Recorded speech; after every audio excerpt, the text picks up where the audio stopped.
नमस्कार दोस्तों, कैसे हैं आप सब। मैं बिल्कुल ठीक हूँ और आशा करती हूँ आप सब बहुत अच्छे होंगे। आप सबको एक कन्फ्यूज़न था कि क्या जो हमने साइंस और सोशल साइंस की टेस्ट सीरीज चलाई थी वो आपके एग्जाम्स तक कंटिन्यू नहीं होगी। तो मैं आप सबको आश्वस्त करना चाहती हूँ कि वो आपके एग्ज़ाम तक बिल्कुल कंटिन्यू रहेगी, परेशान नहीं होना है। और जिन्होंने हमने एक 10 मिनट के 10 से 20 मिनट के शॉर्ट वीडियोस बनाना चालू किए हैं हर टॉपिक से रिलेटेड, जैसे पॉलिटी के बहुत सारे जो टॉपिक्स हैं, पॉलिटी के सिलेबस में बहुत सारे चीज़ें हैं, जैसे संविधान के भाग हैं, अनुसूचियां हैं, तो उनसे रिलेटेड एक शॉर्ट वीडियो हमने डालना चालू किया है। तो जो पॉलिटी पढ़ना चाहते हैं वहाँ से वो वीडियो देख सकते हैं, प्लेलिस्ट वाले ऑप्शन में वो अवेलेबल है। लेकिन आपका जो ये टेस्ट है वो आपके एग्जाम्स तक कंटिन्यू रहेगा, तो परेशान नहीं होना है।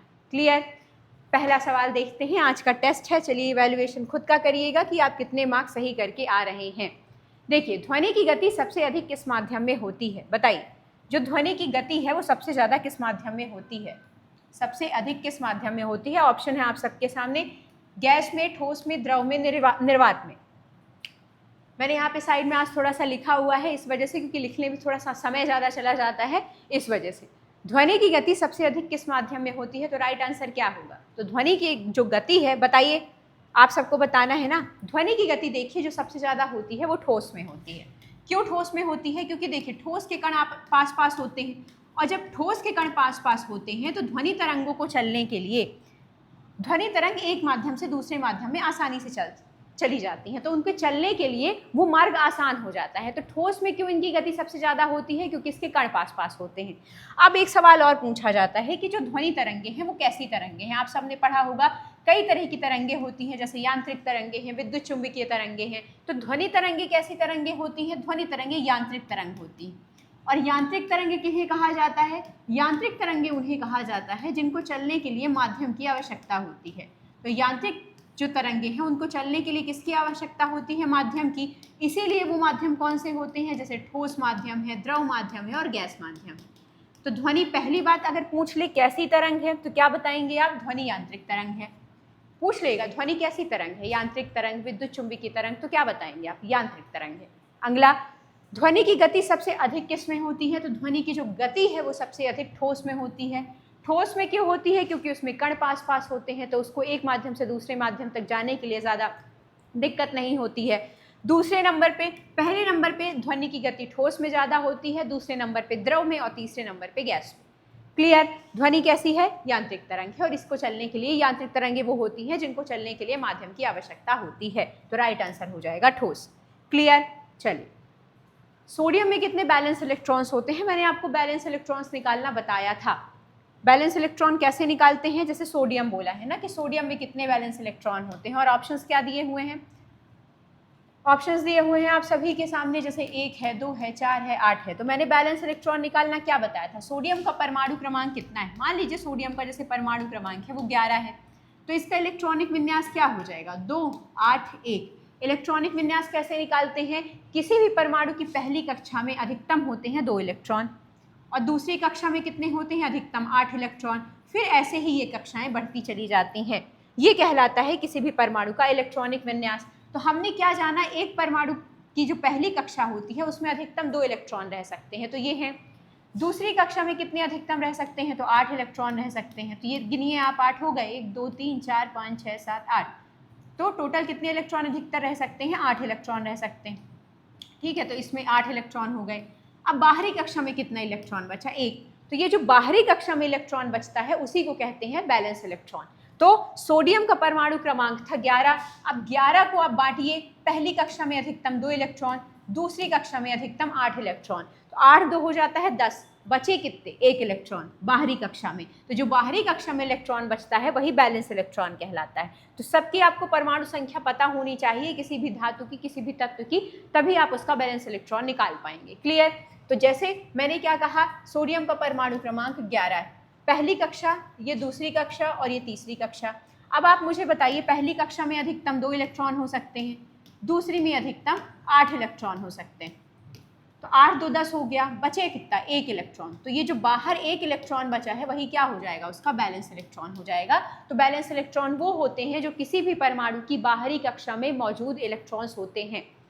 क्लियर। तो थोड़ा सा इसको याद रखिएगा। जैसे मैं एक और उदाहरण दे के आपको समझा देती हूँ, जैसे क्लोरीन, मान लीजिए क्लोरीन का परमाणु क्रमांक है 17, इसका इलेक्ट्रॉनिक विन्यास आप लिखेंगे तो क्या लिखेंगे? पहली कक्षा में 2 इलेक्ट्रॉन, दूसरी कक्षा में 8 इलेक्ट्रॉन, 8 2 7, 8 2 10, बचे कितने? 7 इलेक्ट्रॉन। अब क्लोरीन का पूछेगा तो जो बाहरी कक्षा में कितने इलेक्ट्रॉन आ रहे हैं? 7, तो क्लोरीन का जो बैलेंस इलेक्ट्रॉन है वो कितना हो जाएगा? 7 हो जाएगा।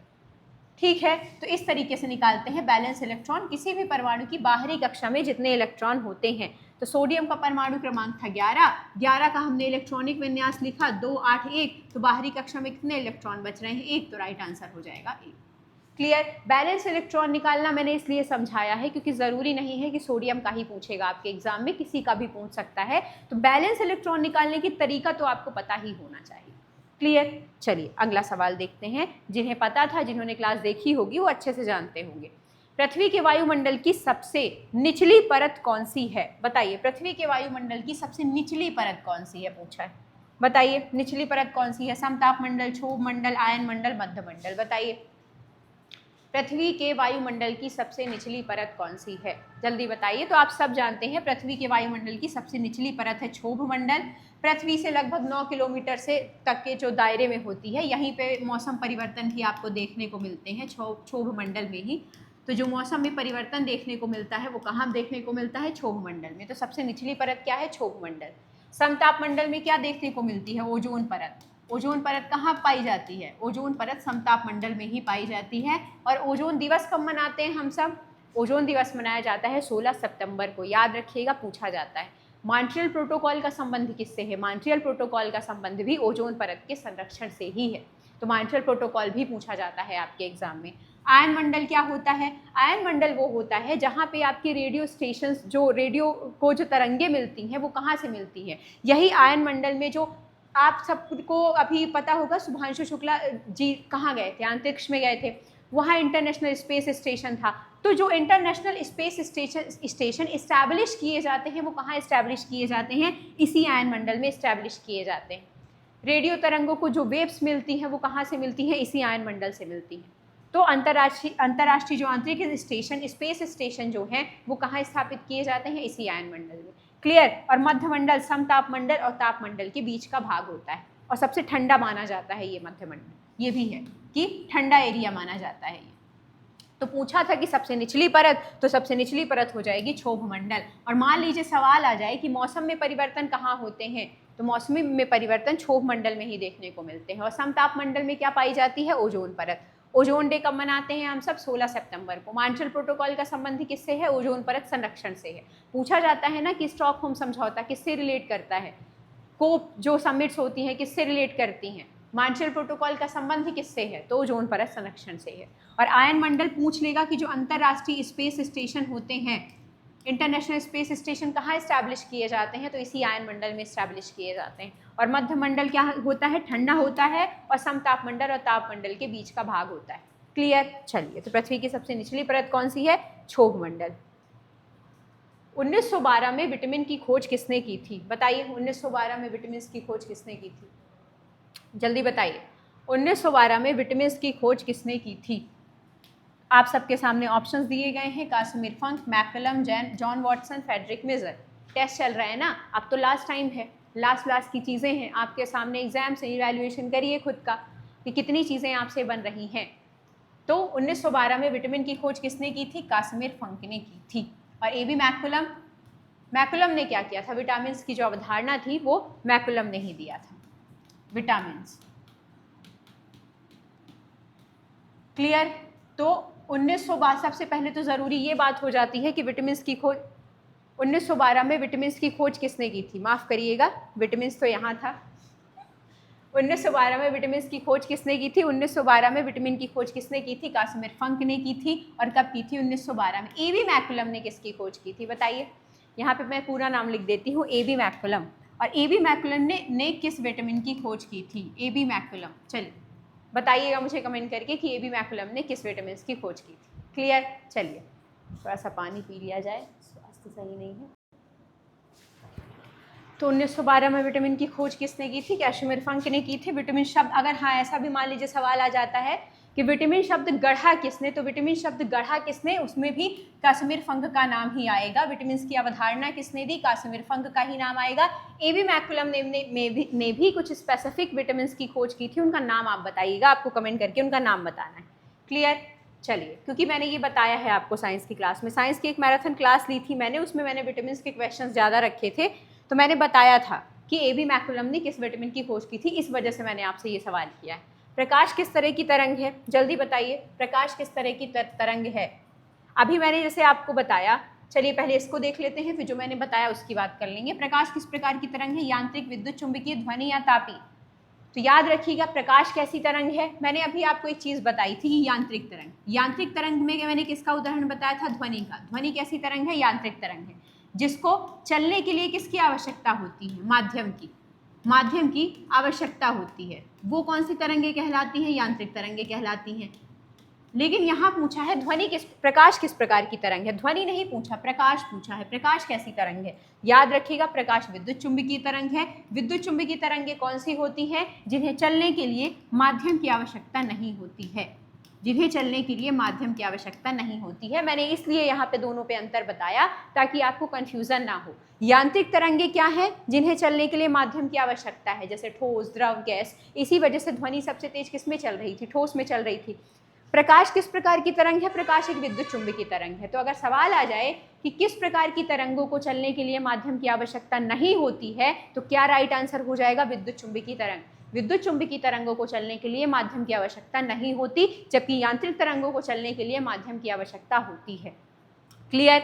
चलिए, तो प्रकाश किस प्रकार की तरंग है, विद्युत चुंबकीय तरंग। यहाँ पे थोड़ा सा इनका अंतर आपको याद रखना पड़ेगा कि विद्युत चुंबकीय तरंग क्या है, जिसे चलने के लिए माध्यम की आवश्यकता नहीं होती है, और यांत्रिक तरंग क्या है, जिसे चलने के लिए माध्यम की आवश्यकता है।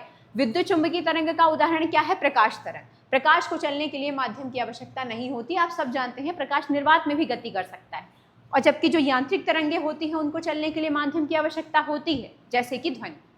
क्लियर? चलिए, तो पूछा था प्रकाश किस प्रकार की तरंग है, तो प्रकाश कैसी तरंग है, विद्युत चुंबकीय तरंग। क्लियर? जिसे चलने के लिए माध्यम की आवश्यकता नहीं होती है। तो विद्युत अगर आ जाए विद्युत चुंबकीय तरंगों को चलने के लिए माध्यम की आवश्यकता होती है, तो क्या लगा के आएंगे आप, नहीं, बिल्कुल नहीं होती है माध्यम की आवश्यकता विद्युत चुंबकीय तरंगों को। अंडे की जर्दी का पीला रंग किसकी उपस्थिति के कारण होता है, ऑप्शंस दिए गए हैं, लिवाइन, फ्लास्फेट, सोडियम, ज़ैथोफिल। तो बताइए क्या होता है, अंडे की जर्दी का जो रंग पीला होता है वो किस वजह से होता है, पीला रंग किस वजह से होता है।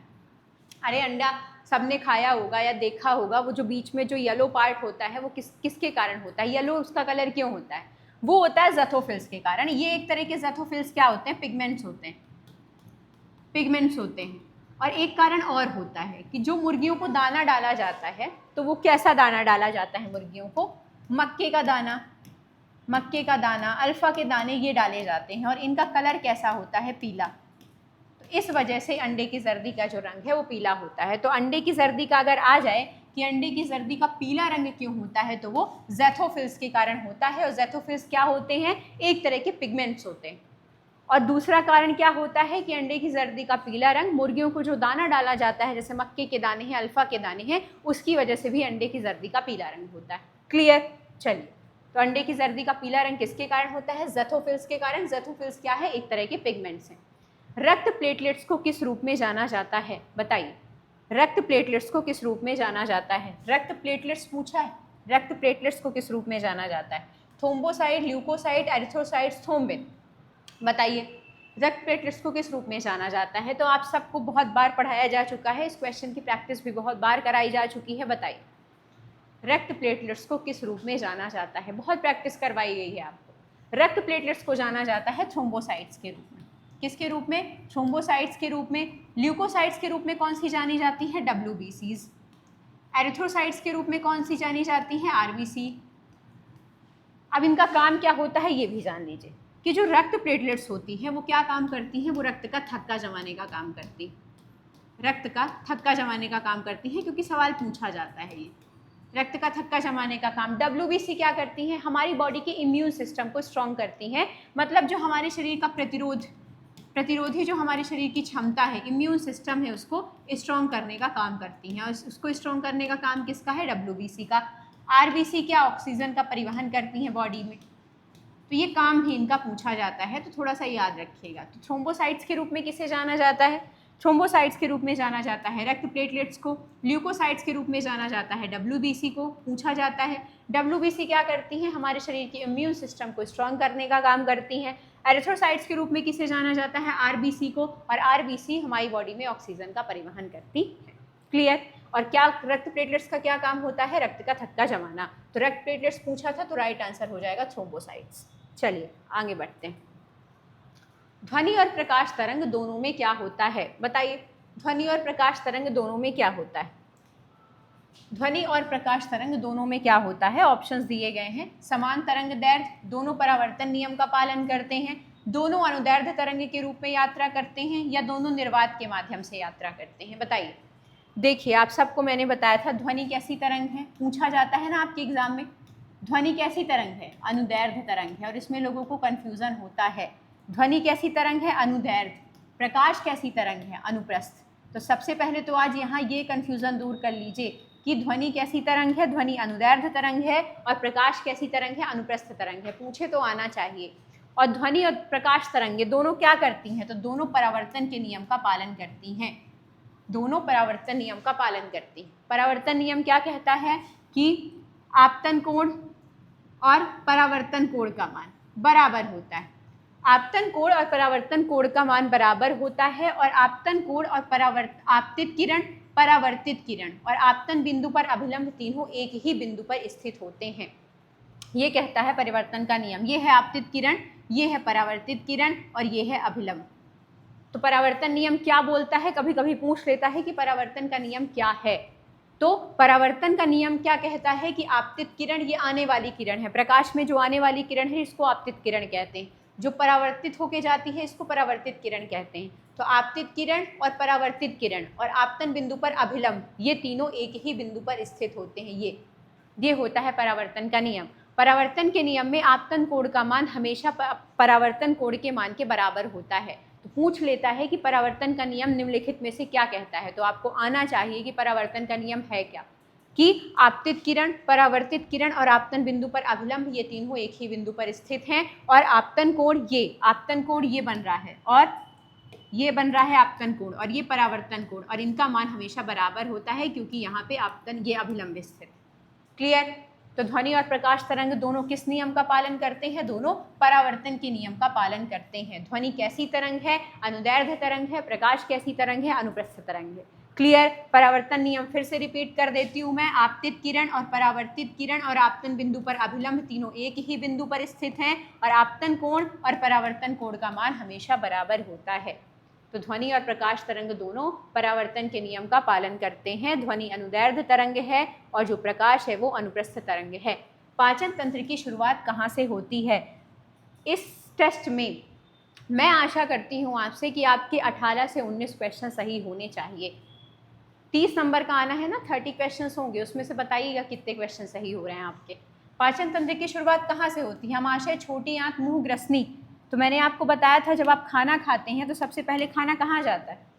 आपने एक निवाला लिया और एक निवाला मुंह में डाला, तो कहाँ जा रहा है सबसे पहले? भोजन आपके मुंह में। तो पाचन भी कहाँ से शुरू हो जाएगा? आपके मुंह से ही शुरू हो जाएगा। आपके मुंह में एक लार बनती है, वो लार क्या करती है? भोजन को छोटे छोटे टुकड़ों में डिवाइड कर देती है। और मुंह में किसका पाचन होता है? मुंह में होता है कार्बोहाइड्रेट का पाचन। तो एक बार एक सवाल MPPSC में पूछा गया था कि आपके भोजन का पाचन कहाँ से शुरू होता है, और यही ऑप्शंस थे। तो बहुत सारे लोग आमाशय लिख के चले आए थे। नहीं, आपके भोजन का जो शुरुआत होती है पाचन की, वो आपके मुंह से ही हो जाती है, क्योंकि मुंह में लार पाई जाती है, और वो लार जो होती है वो भोजन को छोटे छोटे टुकड़ों में बांटती है। और आपके मुंह में किसका पाचन होता है? कार्बोहाइड्रेट का। आमाशय में किसका पाचन होता है? आमाशय में प्रोटीन का पाचन होता है। और सवाल आ जाए कि भोजन का सबसे ज़्यादा पाचन कहाँ होता है, तो भोजन का सबसे ज़्यादा पाचन इसी छोटी आंत में होता है। भोजन का सबसे ज़्यादा जो पाचन होता है वो छोटी आंत में होता है। और छोटी आंत क्या करती है? पोषक तत्वों का अवशोषण करती है। पोषक तत्वों का अवशोषण करने का काम किसका होता है? छोटी आंत का। ग्रसनी क्या होती है? ये जो आपके नाक का जो पार्ट है, ये गला, ये पूरी ग्रसनी कहलाती है, जिससे आप सांस लेते हैं, आपका आहार नीचे जाता है। ये क्लियर। तो पाचन तंत्र की शुरुआत होती कहाँ से है, तो राइट आंसर हो जाएगा आपके मुंह से। और सवाल आ जाए कि मुंह में किसका पाचन होता है, तो कार्बोहाइड्रेट का। कार्बोहाइड्रेट का क्यों, क्योंकि जो हमारे मुंह में लार होती है वो टुकड़ों में बांट देती है भोजन को। आमाशय में किसका पाचन होता है, प्रोटीन का। भोजन का सबसे ज़्यादा पाचन कहाँ होता है, सवाल आए तो भोजन का सबसे ज़्यादा पाचन छोटी आंत में होता है। सवाल आ जाए पोषक तत्वों का अवशोषण कहाँ होता है, तो पोषक तत्वों का सबसे ज़्यादा अवशोषण भी छोटी आंत में होता है। यकृत, यही मैं बता देती हूँ ताकि कंफ्यूजन ना हो। यकृत मतलब लीवर। लीवर में किसका पाचन होता है, तो लीवर यानी यकृत। यकृत में पित्त रस का उत्पादन होता है, पित्त रस रिलीज होता है, और यहाँ होता है वसा का पाचन। तो अगर आ जाए कि वसा का पाचन कहाँ होता है, तो लीवर में होता है वसा का पाचन। अगर सवाल आ जाए पित्त रस कहाँ रिलीज होता है, तो पित्त रस भी इसी लीवर में रिलीज होता है। क्लियर। और बड़ी आंत क्या करती है, पाचन तंत्र पढ़ रहे हैं तो सारे तत्व पढ़ लेते हैं, क्या दिक्कत। तो मुंह में भोजन मुंह में गया, कार्बोहाइड्रेट का पाचन। अमाशय में प्रोटीन का पाचन। छोटी आंत में भोजन का सबसे ज़्यादा पाचन और पोषक तत्वों का अवशोषण। लीवर यानी कि यकृत में क्या होता है, पित्त रस रिलीज होता है, और वसा का जो पाचन होता है वो लीवर में ही होता है। बड़ी आंत क्या करती है, छोटी आंत में पाचन हुआ भोजन का, फिर जो वेस्ट है वो जाता है बड़ी आंत में, और बड़ी आंत उस वेस्ट से पानी और नमक को एब्जॉर्ब कर लेती है, उसका अवशोषण कर लेती है, और फिर जो वेस्ट होता है हमारी बॉडी से बाहर निकल जाता है। तो मान लीजिए सवाल आ जाएगा कि नमक और पानी को एब्जॉर्ब करने का काम किसका है, तो वो बड़ी आंत का है। भोजन का सबसे ज़्यादा पाचन कहाँ है, छोटी आंत में। क्लियर। मुंह में कार्बोहाइड्रेट, अमाशय में प्रोटीन और लीवर में वसा का पाचन होता है। क्लियर। तो पूछा था कि भोजन की शुरुआत कहाँ से होती है पाचन की, तो वो हमारे मुंह से होती है, और वहीं से हमारे कार्बोहाइड्रेट का पाचन शुरू हो जाता है। वह प्रक्रिया जिसमें ठोस पदार्थ सीधे गैस अवस्था में बदलता है। वह प्रक्रिया जिसमें जो ठोस है वो किस में डायरेक्ट बदल रहा है, गैस में। अब ये बताइए, ठोस है तो अगर उसे गैस में बदलना है तो पहले तो उसे द्रव में बदलना पड़ेगा। बर्फ है तो अगर उसको वाष्पित करना है पानी को, तो पहले पानी बनाओ फिर वाष्प में बदलो। प्रक्रिया तो यही कहती है। रिकॉर्डिंग तो चालू है ना, हाँ।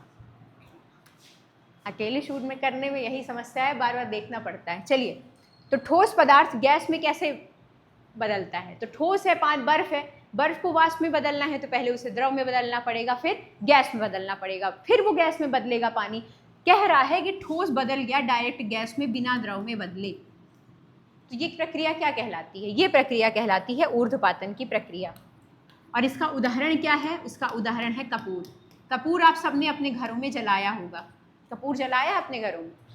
कपूर ठोस होता है, जैसे आपने उसको जलाया वो वाष्पित हो गया, गायब, द्रव में तो नहीं बदला। लेकिन अगर कोई ये सोचे कि जैसे बर्फ है, बर्फ को अगर हमें वाष्पित करना है, वाष्प अवस्था में लाना है, गैसीय अवस्था में लाना है, तो पहले उसको पानी में बदलो, द्रव में बदलो। जब वो द्रव में बदल जाए फिर उसको हीट करो तो फिर वो वाष्प में बदल जाएगा। लेकिन ऊर्ध्वपातन की प्रक्रिया में ऐसा नहीं होता, उसमें ठोस डायरेक्ट किसमें बदलता है, गैस में, वो द्रव में नहीं बदलता है। और यही प्रक्रिया क्या कहलाती है, ऊर्ध्वपातन। और इसका सबसे अच्छा उदाहरण क्या है, कपूर। कपूर सब आपने चलाया है, तो वही पूछा है, ठोस डायरेक्ट गैस में बदल रहा है, वो प्रक्रिया क्या है, ऊर्ध्वपातन। वाष्पन प्रक्रिया क्या होती है, वाष्पन प्रक्रिया क्या होती है, वाष्प में क्या होता है, जो द्रव होता है वो किस में बदल जाता है, गैस में। द्रव किस में बदल जा रहा है, गैस में, तो ये वाष्पन प्रक्रिया है। संघनन क्या होता है, इसमें जो गैसीय अवस्था में होता है, यानी कि जलवाष्प होती है, जलवाष्प, ये, और जलवाष्प कैसे रूप में है, गैस रूप में है, वो किस में बदल रही है, द्रव में बदल रही है। कैसे, संघनन क्या होता है, हवा में आपके जलवाष्प मौजूद है, वो जलवाष्प संघनित होती है और फिर बारिश के रूप में पृथ्वी पे आती है। तो बारिश के रूप में पृथ्वी पर आ रही है, तो बारिश क्या है, द्रव का फॉर्म है, तरल पदार्थ है। तो अगर जैसे जलवाष्प है और जलवाष्प वहाँ ठंडी हुई और ये द्रव के रूप में, बारिश के रूप में पृथ्वी पर आई, तो वो प्रक्रिया क्या कहलाती है, संघनन। और इसका सबसे अच्छा उदाहरण क्या है, बारिश जो होती है आपकी। तो संघनन कब होता है, जब जल वाष्प यानी कि कोई गैसीय अवस्था में चीज़, वो जब द्रव अवस्था में बदल जाती है। वाष्प कब होती है चीज़ें, जब द्रव गैस में बदल जाता है। और ऊर्ध्वपातन क्या होता है, जब ठोस डायरेक्ट गैस में बदलता है। तो पूछा क्या था, ऊर्ध्वपातन। तो ऊर्ध्वपातन कैसी अवस्था है, वह प्रक्रिया जिसमें कोई ठोस है वो डायरेक्ट गैस में बदल रहा है बिना द्रव में बदले, तो वो प्रक्रिया कहलाती है ऊर्ध्वपातन की प्रक्रिया। उसका सबसे अच्छा उदाहरण है कपूर। और संघनन आप सबको पता है, बारिश, जलवाष्प मौजूद होती है आपके वायुमंडल में, फिर जब वो जल वाष्प संघनित होती है तो वो द्रव के रूप में पृथ्वी पर आती है, बारिश के रूप में पृथ्वी पर आती है। तो जल वाष्प का द्रव में बदलना क्या कहलाता है? संघनन कहलाता है। क्लियर? और वाष्पन क्या होता है? जब द्रव में है कोई चीज़ तो वो वाष्पित हो रही है, जल वाष्प में बदल रही है, गैस में बदल रही है। चलिए आगे बढ़ते हैं। थोड़ा सा एक जगह चीज़ें पढ़ लेने से जो हमेशा से देखते आए क्लास, उन्हें पता है कि हमने हमेशा प्रयास किया है कि एक जगह सारी चीज़ें पढ़ ली जाएं ताकि चीज़ों में कन्फ्यूज़न ना हो। मनुष्य की आँख का रंगीन भाग कौन सा है? मनुष्य की आँख का रंगीन भाग कौन सा है? Retina, cornea, iris, lens. तो मनुष्य की जो आँख का रंगीन भाग है वो आप सबको पता है आइरिस होता है। आइरिस होता है रंगीन भाग, और ये क्या करता है? प्रकाश की मात्रा, कितनी प्रकाश आँख में आएगा, प्रकाश की मात्रा को कंट्रोल करता है, मात्रा को कंट्रोल या नियंत्रित करने का काम करता है। तो प्रकाश की कितनी मात्रा आएगी हमारी आंखों तक, उसको नियंत्रित करने का काम आइरस का है। कैसे? पुतलियों के माध्यम से। जैसे मान लीजिए कोई तीव्र प्रकाश आ रहा है, तेज प्रकाश आ रहा है, तो हम अपनी पुतलियां सिकोड़ लेते हैं, और कम धीमा प्रकाश आ रहा है तो हमें वो चीज़ थोड़ा ध्यान से देखनी पड़ती है। तो प्रकाश की जो मात्रा को कंट्रोल करने का काम है वो आइरिस का है। आँख का रंगीन भाग किसके कारण होता है? इसी आइरिस के कारण होता है। रेटिना क्या काम करता है? ये प्रकाश का अवशोषण करता है। प्रकाश का अवशोषण करने का काम किसका है? रेटिना का है। क्लियर? और कार्निया क्या है? ये आँख का सबसे बाहरी भाग होता है, आँख का सबसे बाहरी भाग होता है। प्रकाश सबसे पहले इसी कार्निया में आता है। लेंस क्या करता है? प्रकाश को गति देने का काम करता है। लेंसेज क्या करते हैं? प्रकाश को एक जगह सेंट्रिक करने का काम करते हैं। तो मनुष्य की आंख का जो रंगीन भाग है वो किस वजह से होता है? मनुष्य की आंख का जो रंगीन भाग है वो किसके कारण है? आइरिस के कारण है, याद रखिएगा। और आइरिस ही कंट्रोल करता है आंखों में आने वाले प्रकाश की मात्रा को। किसके माध्यम से? पुतलियों के माध्यम से। रेटिना क्या करता है? प्रकाश का एब्जॉर्वेशन, प्रकाश का अवशोषण करता है। पूछ लेगा आँख में जो प्रकाश आता है वो सबसे पहले कहाँ पड़ता है? तो वो कार्निया में पड़ता है। ये सबसे बाहरी भाग कहलाता है। क्लियर? लेंस क्या करते हैं? फोकस करते हैं प्रकाश को। चलिए, तो आँख का रंगीन भाग क्या है? आइरिस। थोड़ा सा याद रखिएगा। क्लियर? चलिए आगे बढ़ते हैं। प्रकाश अगर सबसे पहले आएगा तो वो कहाँ आएगा? तो वो कार्निया में आएगा, वो प्रकाश का बाहरी परत है। क्लियर? विद्युत धारा की इकाई क्या है? एसआई मात्रक अधिकतर आपके एग्जाम में पूछे जाते हैं, तो बताइए विद्युत धारा का एसआई मात्रक क्या है? तो आप सब जानते हैं विद्युत धारा का एसआई मात्रक है एम्पियर। ओम किसका है? प्रतिरोध का है। मैंने इसीलिए वजह से कहा है कि आज आपके 18 से 19 नंबर तो आने ही चाहिए। वोल्ट किसका है? विद्युत विभव का। वोल्ट किसका है? विद्युत विभव का है। और वॉट किसका है? पावर यानी कि शक्ति का है। पावर यानी कि शक्ति का है वॉट। क्लियर? तो याद रखिएगा विद्युत धारा की इकाई क्या है? एम्पियर।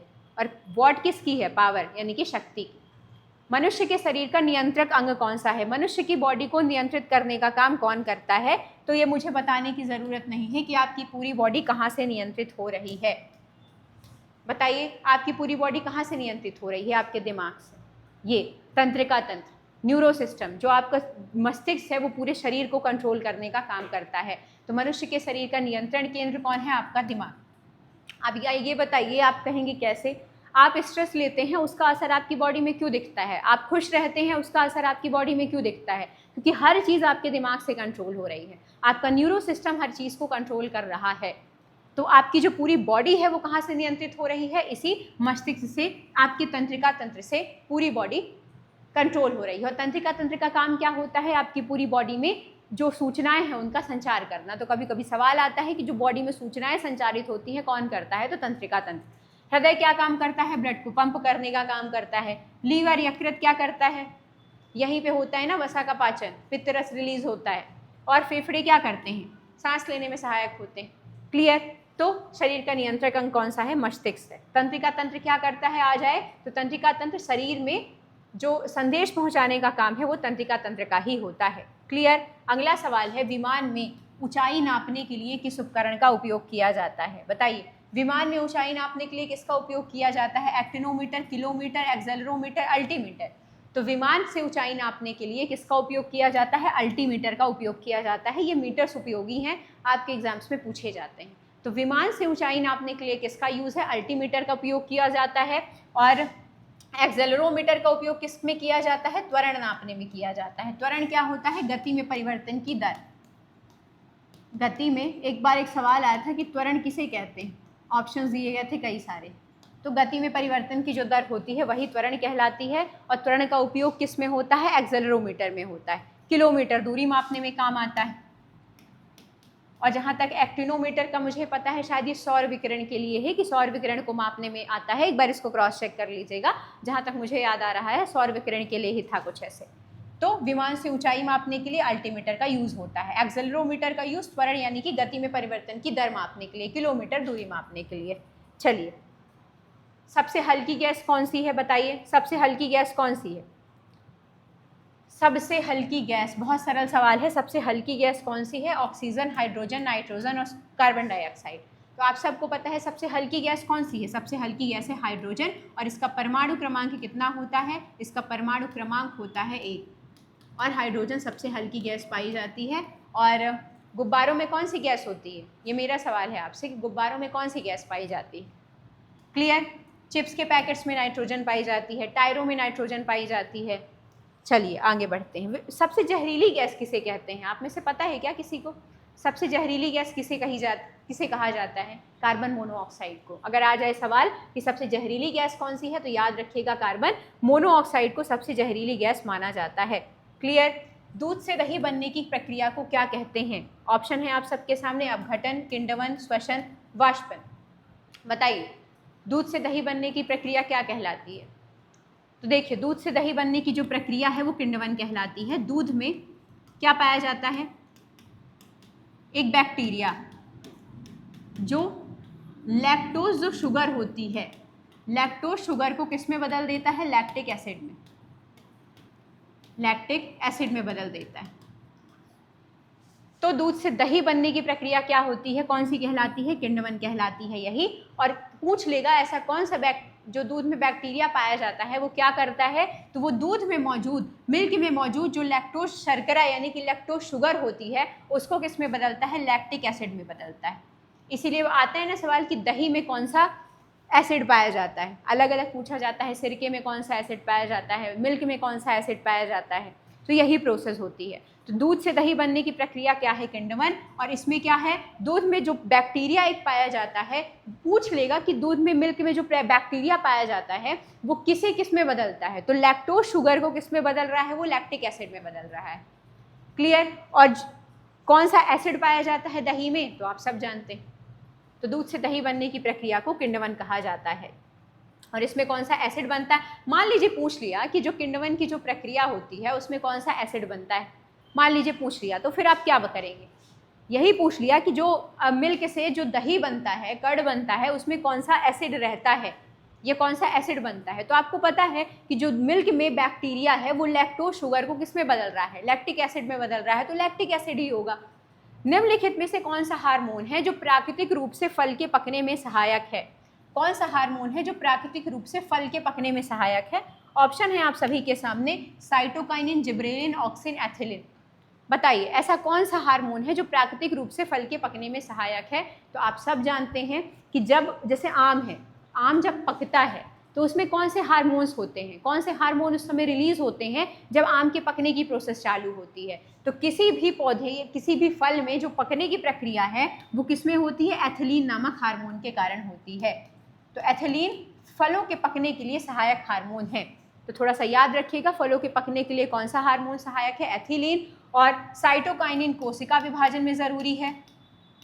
साइटोकाइनिन किस में है? किसी भी पौधे के कोशिका विभाजन, और जब कोशिका विभाजन होगा तो उस पौधे में वृद्धि भी होगी। और इसी तरह ऑक्सिन का काम भी होता है। जिब्रेलिन क्या है? जिब्रेलिन एक तरह का ऊतक होता है, संवाहक ऊतक पौधे में, जो क्या काम करता है? मान लीजिए ये जैसे पौधा है, पौधा क्या बनाया, जार बना दिया, ये है पौधा, ये पौधे की जड़ें हैं। तो पौधों की जड़ों से, ये पौधे की जड़ है, पौधों की जड़ों से जो विभिन्न पोषक तत्व पौधों तक पहुंचाने हैं, जल को पहुंचाना है, विभिन्न पोषक तत्वों को पहुंचाना है, ये काम किसका रहता है? जिब्रेलिन ऊतक का रहता है। तो जिब्रेलिन ऊतक को संवहन ऊतक के नाम से भी जाना जाता है। ऑप्शन में था तो मुझे लगा बता देना चाहिए, क्या पता पूछ ले आपके एग्जाम में, क्योंकि हमें नहीं पता है ना कि आपका एग्जामिनर क्या क्या तैयारी किए बैठा है। तो हम जितना ज़्यादा प्रयास कर सकेंगे, जितनी ज़्यादा प्रैक्टिस कर सकेंगे आपके एग्ज़ाम के लिए वही अच्छा है, और हम बस वही प्रयास कर रहे हैं। मैं बता दूं कि आपको अगर इसी तरह के MCQ साइंस के, आपको सोशल साइंस के लिए अलग अलग टॉपिक वाइज MCQ देखने हैं, चाहिए 100+ क्वेश्चंस के, तो आप प्ले लिस्ट वाले ऑप्शन में जाएंगे, वहाँ मैराथन की क्लासेस डली हुई हैं, इसी तरह की प्रैक्टिस करवाए गए हैं MCQ क्वेश्चन। तो इस क्लास के बाद उन वीडियोस को जाके ज़रूर एक बार देख लीजिएगा, एग्ज़ाम के लिए आपके बहुत ज़्यादा ज़रूरी है। और जिन्हें आप चाह रहे हैं कि इस बार वो सिलेक्शन ले लें, उन्हें भी वो वीडियो शेयर कर दीजिएगा। क्लियर?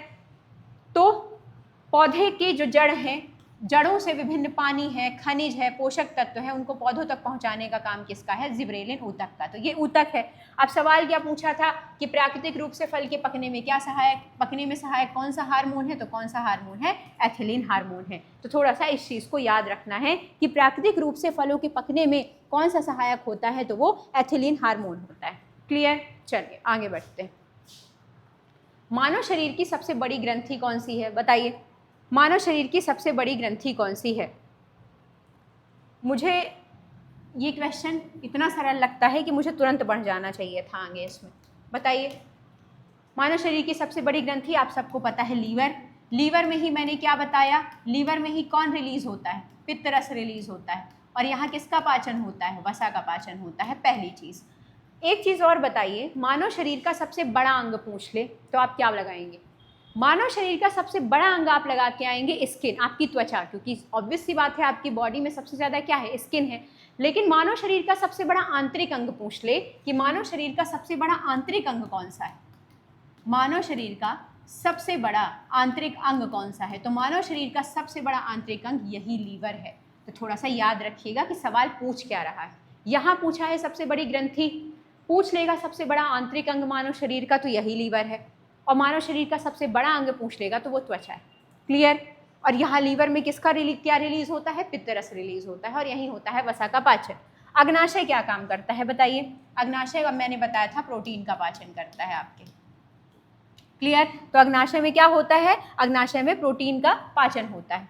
थायराइड ग्रंथि क्या करती है? थायराइड ग्रंथि है ना। और पिट्यूटरी ग्रंथि क्या बताई थी मैंने? थायराइड ग्रंथि कहाँ पाई जाती है? आपके गले में। थायराइड ग्रंथि गले का जो सामने वाला भाग है। पिट्यूटरी ग्रंथि को ही मास्टर ग्रंथि कहते हैं, मास्टर ग्रंथि बोलते हैं। और ये क्या करती है? पिट्यूटरी ग्रंथि। पिट्यूटरी ग्रंथि ही वृद्धि हार्मोन रिलीज करती है, वृद्धि हार्मोन रिलीज करती है। और जो प्रजनन हार्मोन है, जैसे कि जो वृद्धि हार्मोन के साथ साथ जो महिलाओं में जो साइकिल्स होते हैं, उनके लिए भी कौन से जो प्रजनन हार्मोन्स हैं वो कौन से हैं? पिट्यूटरी ग्रंथि ही रिलीज करती है। तो कभी कभी ये भी सवाल आ जाता है, याद आ गया तो मुझे लगा बता दूं आपको। क्लियर? तो याद रखिएगा कि मानव शरीर की सबसे बड़ी ग्रंथि कौन सी है? यकृत। और दूसरा, अग्नाशय किसका पाचन करता है? तो अग्नाशय किसका पाचन कर रहा है? प्रोटीन का कर रहा है। क्लियर? तो मानव शरीर की सबसे बड़ी अरे अरे अरे एक सेकेंड, अग्नाशय दिया हुआ है, ये अमाशय नहीं है। देखिए दिमाग, ये अग्नाशय नहीं, ये मैंने इसे पढ़ा अमाशय। तो अमाशय में होता है प्रोटीन का पाचन, ये अग्नाशय है। तो अग्नाशय में किसका पाचन होता है? अग्नाशय कौन सा हार्मोन रिलीज करता है? तो इंसुलिन हार्मोन रिलीज करता है। ये देखिए, इसीलिए कहा जाता है कि इंसान है, इंसान से मिस्टेक्स होंगी, कोई ये नहीं समझे कि हमसे कभी गलतियां नहीं होंगी। अरे वो हम पढ़ रहे थे, तुरंत मेरे दिमाग में आया ये अमाशय है, अमाशय में प्रोटीन का पाचन होता है। क्लियर? अग्नाशय है ये। अंतर आप भी याद रखिएगा, एग्जाम हॉल में इसी तरह की गलतियां होती हैं, सिली मिस्टेक। अब बताइए, मैं ही पढ़ा रही थी, मुझे ये क्या दिखाई दिया? अमाशय, बल्कि ये लिखा अग्नाशय हुआ है। और मैंने क्या बताया कि अमाशय में प्रोटीन का पाचन होता है। क्लियर? लेकिन यहाँ पे थोड़ा सा इसीलिए माइंड को थोड़ा फोकस रखना पड़ता है। और एग्जाम हॉल में भी हमसे यही गलतियाँ होती हैं। अभी आपका एग्जाम है, जब आप एग्जाम दे के आएंगे तो आपको बहुत सारी चीज़ों में लगेगा अरे मैंने तो ये देखा था इसमें। तो ऐसे ही होता है, जब आप एग्जाम में जाते हैं तो हो सकता है अग्नाशय आपको अमाशय दिख जाए, जैसे मुझे दिखा। तो ये अमाशय नहीं है, अग्नाशय है। और अग्नाशय इंसुलिन हार्मोन रिलीज करता है। क्लियर? इंसुलिन हार्मोन को कौन रिलीज करता है? अग्नाशय। तो थोड़ा सा याद रखिएगा। मुझे जैसे मानव शरीर की सबसे बड़ी ग्रंथि पूछा, मैंने बताया कि लीवर में क्या है? पित्त रस रिलीज होता है। तो अगला मैंने कहा कि अब अमाशय है, अमाशय में प्रोटीन। लेकिन नहीं, थोड़ा ध्यान रखिएगा, लिखा क्या है? लिखा अग्नाशय है, ना कि अमाशय। और ये आपको एग्जाम हॉल में भी आपके लिए एक सीख मिल गई है यहाँ पे कि किसी भी ऑप्शन को ध्यान से पढ़ना है, किसी भी ऑप्शन को थोड़ा ध्यान से पढ़ना है। अग्नाशय और अमाशय में ज़्यादा अंतर नहीं है। माइंड अगर आपका थोड़ा फोकस नहीं है तो आप ऐसी गलतियाँ करेंगे जैसे अभी मुझसे हुई। क्लियर? तो थोड़ा सा याद रखिएगा, अग्नाशय क्या करता है? इंसुलिन हार्मोन को रिलीज करता है, और पिट्यूटरी ग्रंथि मास्टर ग्रंथि कहलाती है, और यही वृद्धि हार्मोन्स इसी में रिलीज होते हैं। तो पूछा था मानव शरीर की सबसे बड़ी ग्रंथि, तो वो कौन सी है? यकृत। जल में घुलनशील विटामिन कौन से हैं? मुझे बताने की ज़रूरत नहीं है, आप सबको पता है कि जल में घुलनशील विटामिन 2 ही हैं। और वो कौन से विटामिन हैं? जल में घुलनशील कौन से विटामिन हैं? बी और सी जल में घुलनशील विटामिन है। और बाकी किस में हैं? ए, डी और के किस में हैं? ये सारे बताइए। ई, डी और ए ये सब किस में है? ये वसा में। तो ये थोड़ा सा याद रखिएगा, इसमें ज़्यादा समय मत दीजिए। आप सब बहुत शुरू से पढ़ते आ रहे हैं कि जल में घुलनशील विटामिन कौन से हैं? बी और सी। फिर भी गलत करके आते हैं, ऐसा नहीं है कि गलती नहीं होगी आपसे, क्योंकि हमने रिवीजन नहीं किया है, बस रिवीजन चल रहा है। और इसीलिए मैंने कहा है कि आज 18 से 19 आंसर्स आपके सही होने चाहिए, जितने भी क्वेश्चंस हैं। अगर 30 हैं तो 28, अगर 20 हैं तो 18। क्लियर? सिर्फ 2 के चांसेस हैं कि सिर्फ आप 2 गलत कर सकते हैं इस पूरे टेस्ट में, इससे ज़्यादा नहीं।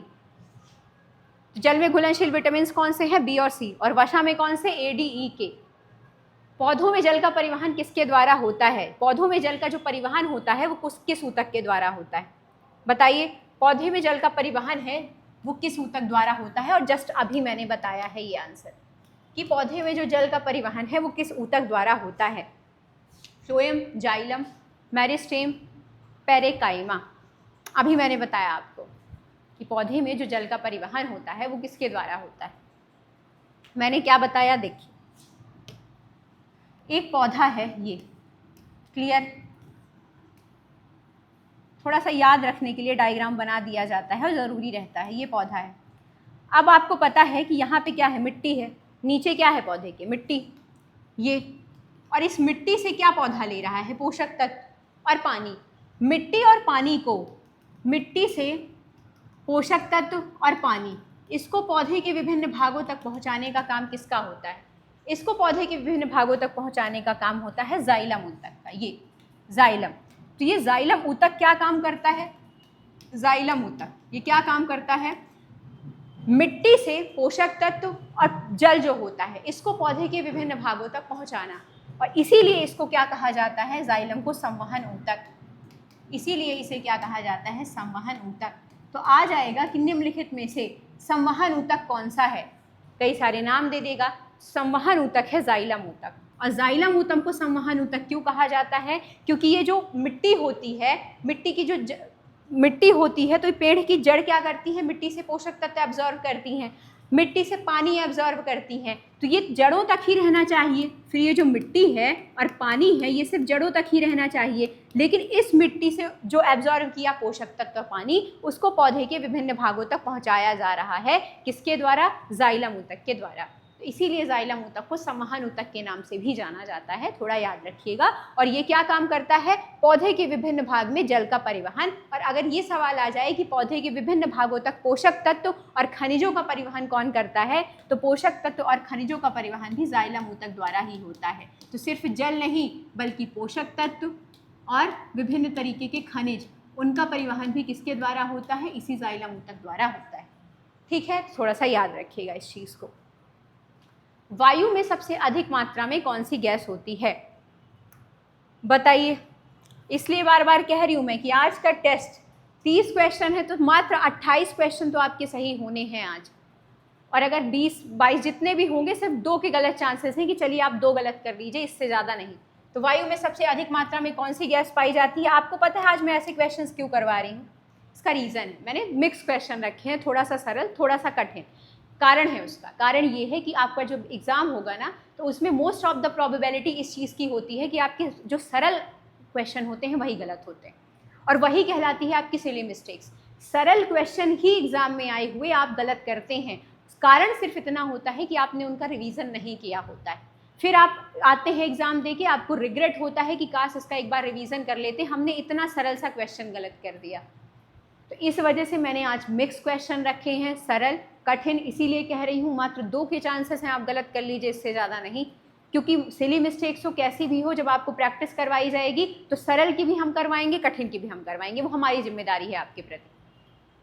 तो सबसे अधिक मात्रा में कौन सी है? आप सबको पता है सबसे अधिक मात्रा में पाई जाती है नाइट्रोजन। अगर परसेंटेज पूछ ले तो 78%, फिर पाई जाती है ऑक्सीजन 21%, बाकी में जैसे कार्बन डाइऑक्साइड है, आर्गन है, तो वो बाकी 1% में बाकी ये सारी गैसेस पाई जाती हैं। क्लियर? तो सबसे ज़्यादा मात्रा में कौन सी गैस पाई जाती है? नाइट्रोजन, फिर ऑक्सीजन और फिर बाकी गैस, बाकी जो परसेंटेज है उसमें बाकी गैसेस पाई जाती है। तो सबसे अधिक मात्रा में कौन सी है? नाइट्रोजन। नाइट्रोजन गैस जो होती है वो पाई कहाँ जाती है? बताइए, किन चीज़ों में पाई जाती है नाइट्रोजन गैस? अगर सवाल आ जाएगा कि जो चिप्स के पैकेट्स हैं उसमें कौन सी गैस पाई जाती है, तो आप क्या बताएंगे कि चिप्स के पैकेट्स में कौन सी गैस होती है? तो चिप्स के पैकेट्स में ही नाइट्रोजन गैस पाई जाती है। क्लियर? पूछा जाता है ना कभी कभी कि इनमें कौन सी गैस है।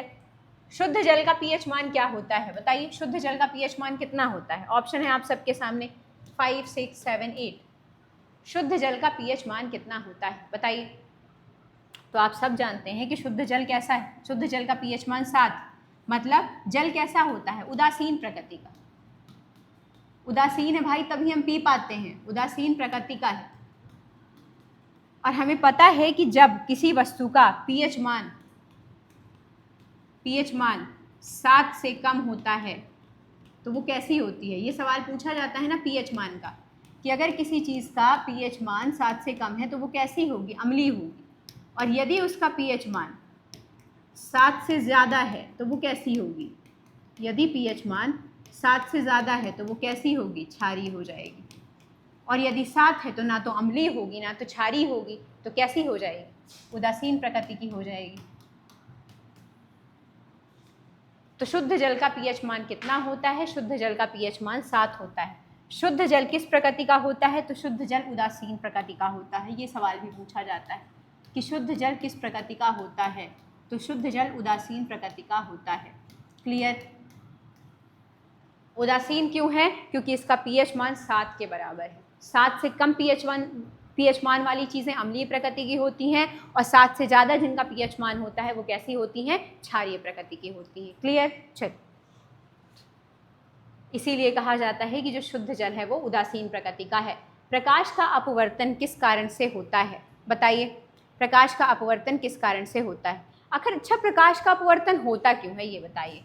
प्रकाश का अपवर्तन किस कारण से होता है? और ऑप्शन है परावर्तन, गति में परिवर्तन, माध्यम के घनत्व में अंतर और लेंस की बनावट। प्रकाश का अपवर्तन क्यों होता है?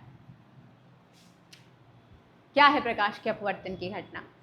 जब प्रकाश एक माध्यम से दूसरे माध्यम में प्रवेश करता है तो प्रकाश अपने स्थान से मुड़ जाता है, उसी को प्रकाश के अपवर्तन की घटना कहते हैं। तो प्रकाश का अपवर्तन क्या होता है कि जब प्रकाश एक माध्यम से, मान लीजिए ये एक माध्यम है, एक माध्यम से ये दूसरे माध्यम में प्रवेश करता है तो क्या घटना होती है? प्रकाश के अपवर्तन की घटना। और ये दोनों माध्यम अलग अलग घनत्व के होते हैं। जैसे प्रकाश जब सघन से विरल में प्रवेश करता है तो अलग चीज़ होती है, और जब विरल से सघन में तो अलग स्थिति। जब प्रकाश किसी विरल माध्यम यानी कि हवा से, ये सवाल पूछा जाता है इस वजह से मैं करवा रही हूँ, हवा से ये किस माध्यम में प्रवेश कर रहा है? सघन माध्यम में। सघन माध्यम जैसे पानी है, कांच, पानी है, कांच। तो जब प्रकाश विरल माध्यम से सघन माध्यम में प्रवेश करता है तो वो क्या करता है? अभिलंब की ओर मुड़ जाता है, अभिलंब की ओर मुड़ जाता है। पूछा जाता है सवाल कि जब प्रकाश विरल माध्यम से सघन माध्यम में प्रवेश करता है तो क्या, कौन सी घटना होती है? तो जब प्रकाश विरल माध्यम से यानी कि जैसे हवा है, सघन माध्यम यानी कि पानी और कांच में प्रवेश करता है तो वो अभिलंब की ओर मुड़ जाता है।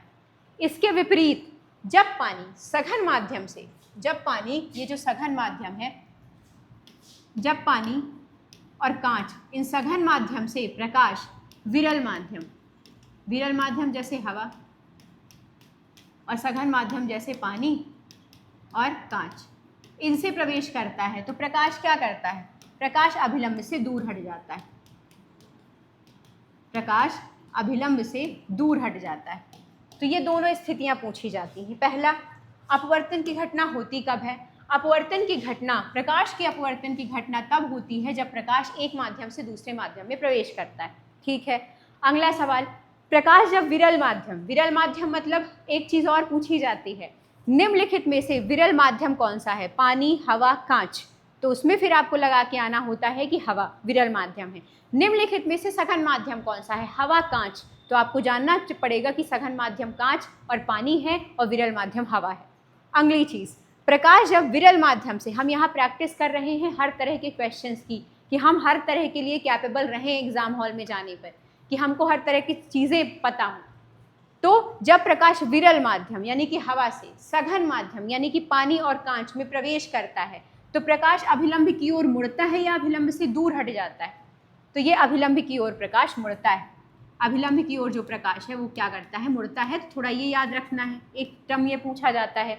जब प्रकाश सघन माध्यम जैसे कि पानी और कांच से विरल माध्यम जैसे कि हवा है उसमें प्रवेश करता है तो वो अभिलंब की ओर मुड़ता है या अभिलंब से दूर हटता है? तो वो अभिलंब से दूर हट जाता है। तो ये दोनों स्थितियां पता होनी चाहिए कि प्रकाश का अपवर्तन होता किस कारण से है। और प्रकाश का अपवर्तन क्या है? जब प्रकाश एक माध्यम से दूसरे माध्यम में प्रवेश कर रहा है। जैसे हवा है, ये देखिए हवा है, हवा से किस माध्यम में प्रवेश कर रहा है? पानी और कांच, सघन माध्यम में। तो ये एक माध्यम हुआ, ये दूसरा माध्यम। तो क्या हो रहा है? क्यों मुड़ रहा है ये? क्योंकि माध्यम के घनत्व में अंतर आ रहा है।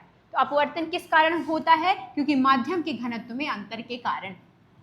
तो प्रकाश के अपवर्तन की घटना क्यों होती है? कि जो दो माध्यम होते हैं उनके घनत्व में परिवर्तन होता है। कैसे माध्यम? ये विरल माध्यम है और ये सघन माध्यम, दोनों के घनत्व में अंतर है। जब दोनों के घनत्व में अंतर है तो इस वजह से प्रकाश के अपवर्तन की घटना होती है। और प्रकाश के अपवर्तन में जब प्रकाश विरल से सघन में जाता है तो प्रकाश अभिलंब की ओर मुड़ता है और जब सघन से विरल में जाता है तो अभिलंब से दूर हटता है। क्लियर? मैं आशा करती हूँ कि आपको ये अपवर्तन की चीज़ समझ में आ गई होगी। मानव शरीर में सबसे छोटी हड्डी कौन सी है? क्या बताना इसके बारे में मुझे ज़रूरी है? बिल्कुल ज़रूरी नहीं है कि मानव शरीर की जो सबसे छोटी हड्डी है वो कौन सी होती है? स्टेपीस। कहाँ पाई जाती है? आपके कान के पीछे। क्लियर? और फीमर ये कहाँ पाई जाती है? आपकी जांघों में पाई जाती है और ये सबसे बड़ी मानी जाती है। तो याद रखिएगा कि सबसे बड़ी हड्डी कौन सी है। प्रैक्टिस सेशन चल रहा है, हर तरह के क्वेश्चंस की प्रैक्टिस होगी आपके, सरल कठिन सब, क्योंकि एग्जाम में कुछ भी आ सकता है। और प्रैक्टिस रहेगी, रिवीजन रहेगा तो वहाँ आसानी रहेगी।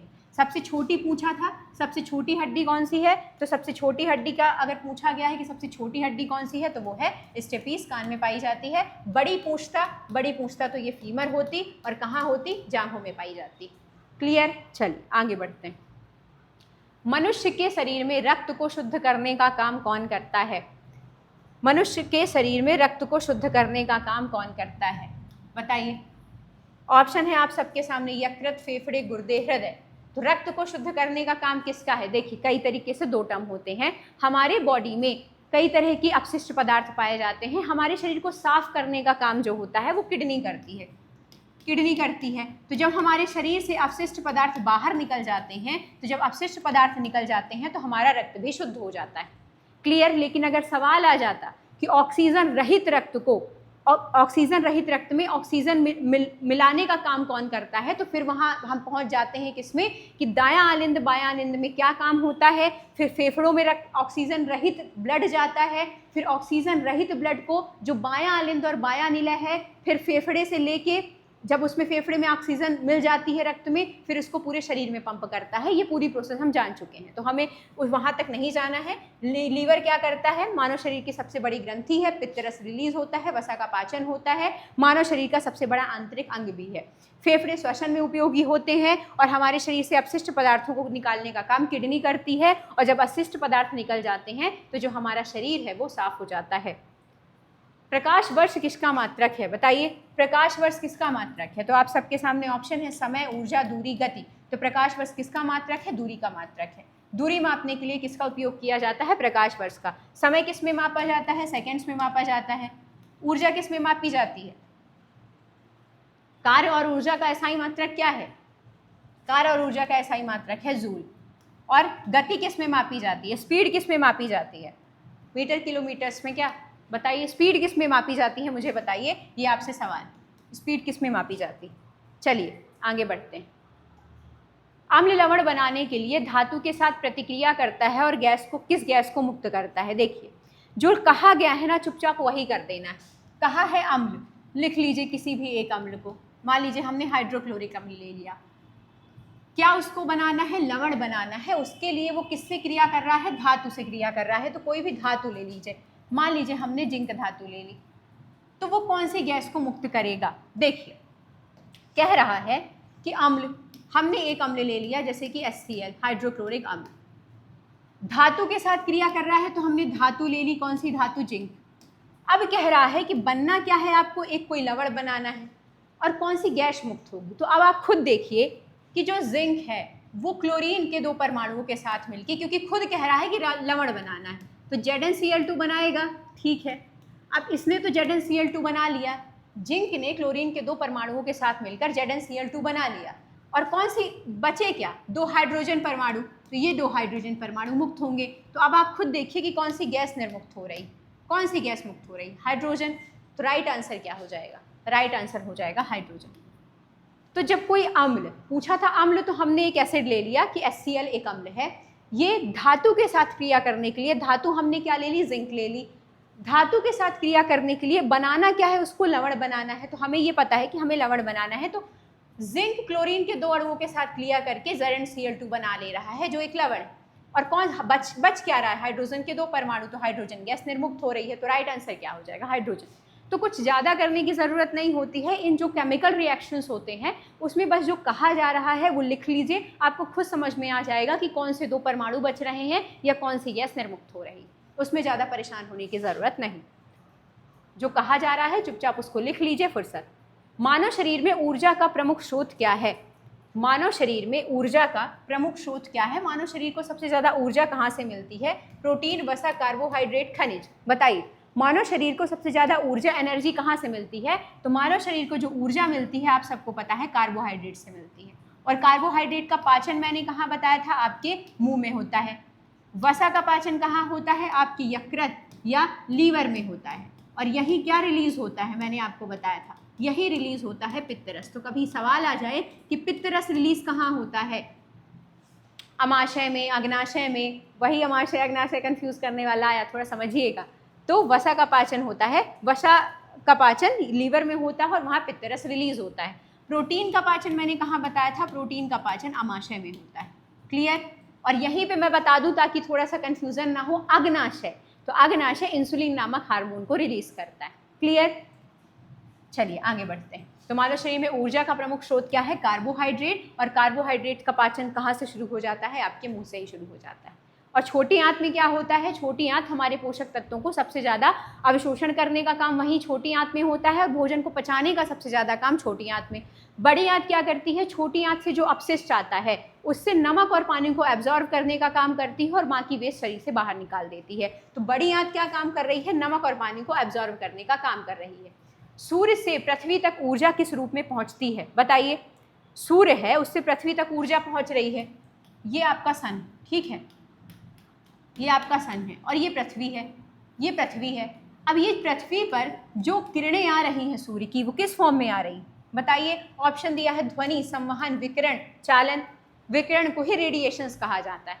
आप सब जानते हैं कि सूर्य से जब पृथ्वी तक ऊर्जा आती है तो किस रूप में आती है, तो जब सूर्य से ये पृथ्वी तक ऊर्जा आ रही है तो ये किस रूप में आ रही है, रेडिएशंस के माध्यम से आ रही है,